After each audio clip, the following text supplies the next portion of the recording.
La vision spirituelle est la seule dynamique adéquate pour les temps dans lesquels nous nous trouvons, et ce sera de plus en plus le cas au fur et à mesure que nous approchons de la fin.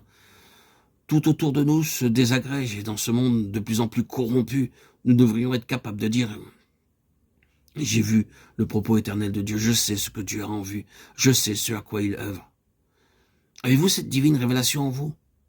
Il ne peut y avoir de tests et de défis plus exigeants que ceci. Il ne nous servirait strictement à rien d'avoir été enseigné à propos du dessein de Dieu si cette chose ne faisait pas partie de nous-mêmes, si nous n'avons pas vu nous-mêmes ce qu'est le propos éternel de Dieu.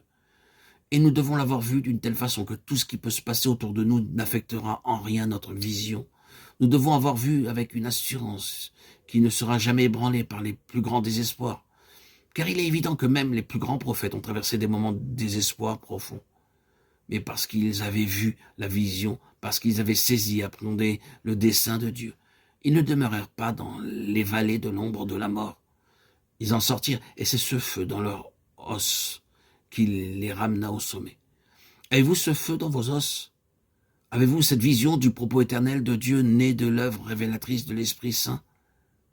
Ainsi, la vision est la dynamique de nos vies. Grâce soit rendue à Dieu pour une telle puissance.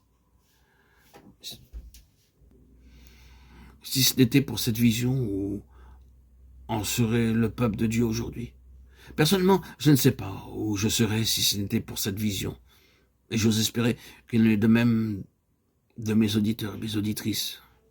Nous avons traversé des profondeurs de désespoir, et parfois il semblait que tout allait échouer et que nous étions arrivés au bout. Mais nous sommes passés à travers ces choses et sommes sortis de ces ténèbres maintes fois. Qu'avons-nous expérimenté au sortir de ces expériences? Le feu de la vision, d'antan, est toujours présente. Nous n'avons pas pu l'abandonner, elle n'a pas disparu. Peut-être avons-nous cru qu'elle n'était plus et que nous serons amenés à changer notre façon de voir les choses et à abandonner ce pourquoi nous avions combattu jusqu'alors. Mais non, cette chose est aussi présente et aussi forte que jamais. Elle nous porte toujours plus en avant. Mais la vision n'est pas uniquement la dynamique de nos vies, elle est également la cohésion de la vie. Là où il n'y a pas de vision, le peuple se désagrège, se corrompt, sa cohésion se décompose. Et si nous désirons porter un témoignage d'une réelle valeur, nous devons avoir une unité de vision. C'est ici le fondement de l'Église. La fondation divine générale de l'Église, c'est une révélation, une vision. C'est avoir vu le Seigneur. C'est là que l'Église a commencé. L'Église fut suscitée par la vision du Seigneur haut, élevé et exalté à la droite de la majesté divine dans les hauts lieux. L'Église procéda et se manifesta sur la base de cette vision. Elle le fit par un témoignage corporatif, comme un instrument uni. Et ce qui est vrai de l'Église doit être vrai de la communion de tous les croyants. Vous et moi ne tiendrons jamais ensemble sur la base d'accords, d'arrangements ou de compromis. Nous n'obtiendrons jamais l'unité par des accords doctrinaux, par des règles communes. Rien de cet ordre de choses objectifs ne nous unira.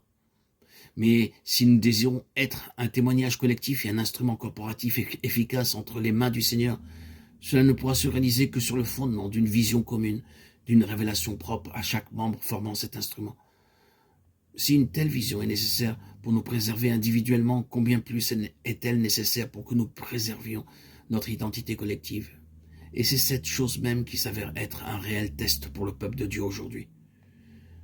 Une telle vision du propos éternel de Dieu est vitale, et le Seigneur sait où est son peuple présentement quant à cette chose. Et il sait également que tous ceux qui se réclament de lui devront un jour ou l'autre faire face à cette question, rendre compte de son expression pratique.